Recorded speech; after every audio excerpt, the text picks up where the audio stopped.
ज्यावेळेस आपण हवामान बदल असं म्हणतो, त्यावेळेस दुसरा एक मुद्दा आहे की ही समस्या आहे, संकट आहे.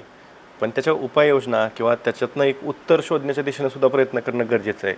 तर ते लक्षात घेता आत्ता पुढचा जो काही एकूणच कमी पावसाची शक्यता आहे ती लक्षात घेता, शेतकरी असतील, शास्त्रज्ञ असतील किंवा संशोधनकर्ते ज्याला म्हणू आपण किंवा संशोधन संस्था आहेत आपल्याकडे, कृषी विद्यापीठं आहेत, मोठमोठ्या संशोधन संस्था आहेत आणि त्यानंतर मग राज्यकर्ते किंवा धोरणकर्ते.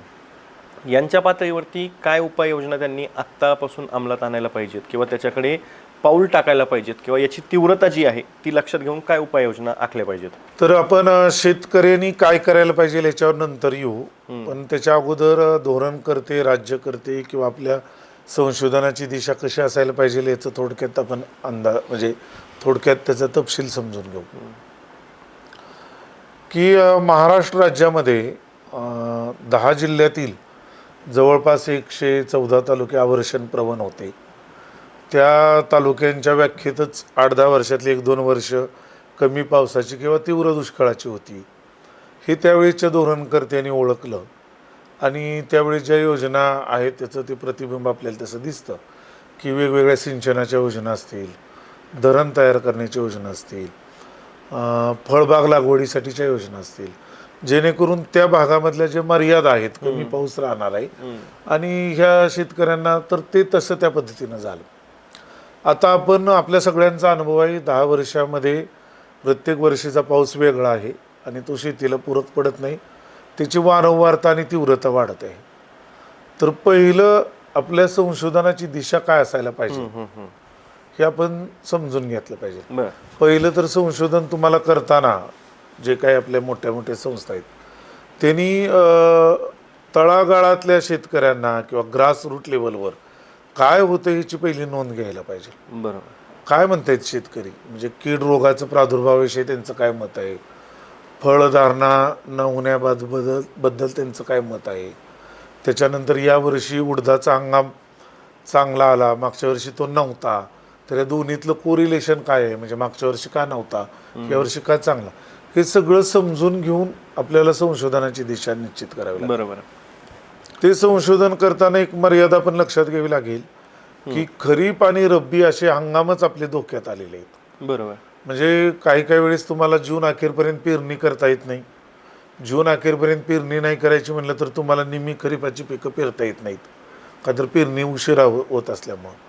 काही वेळेस रब्बी हंगाम आपला 15 ऑक्टोबर ते 15 नोव्हेंबरच्या दरम्यान असतो, पण पाऊस डिसेंबरपर्यंत राहतो, त्यामुळे रब्बी हंगामसुद्धा तशा अर्थाने धोक्यात येतो.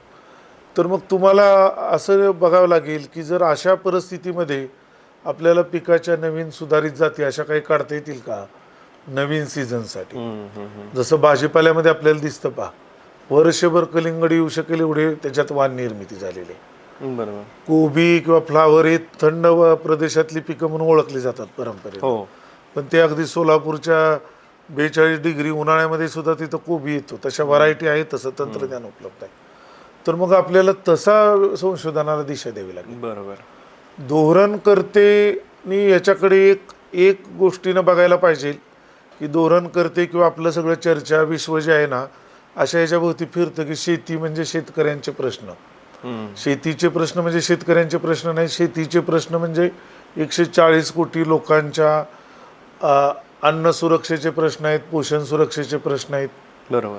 शेती आजही ग्रामीण भागातल्या 80% लोकांना रोजगार देणारं क्षेत्र शेती आहे. शेतीमध्ये थेट मजुरी असेल किंवा अप्रत्यक्षरित्या त्याच्यात गुंतलेलं वर्ग. तर तुम्हाला केवळ हे आम्ही शेतकऱ्यांसाठी किंवा शेतीसाठी करतोय असं नाही, त्याला थोडं समग्र तुम्हाला बघावं लागेल. आणि हे इथलं जर ही व्यवस्था जर कोलमडली तर शेतकरी तर कोलमडेलच, परंतु त्याच्यामध्ये रोजगार मिळणाऱ्या लोकांनी काय करायचं हा सुद्धा एक प्रश्न आहे. आपण मागे एका चर्चेत सांगितलेलं आहे की 15 जुलैपर्यंत जर सोयाबीन पेरणी करता नाही आली पावसाच्या कारणामुळे, कमी पाऊस किंवा अति पाऊस कुठलं का असेना, तर मराठवाड्यातून अनेक गावातले शेतकऱ्यांना हंगामी स्थलांतर करावं लागतं. बरोबर. का तर 15 जुलै नंतर येणारा चांगला वाण अजूनही शेतकऱ्यांपुढे नाही, पुढचा त्यांना रब्बी साधायचा असतो.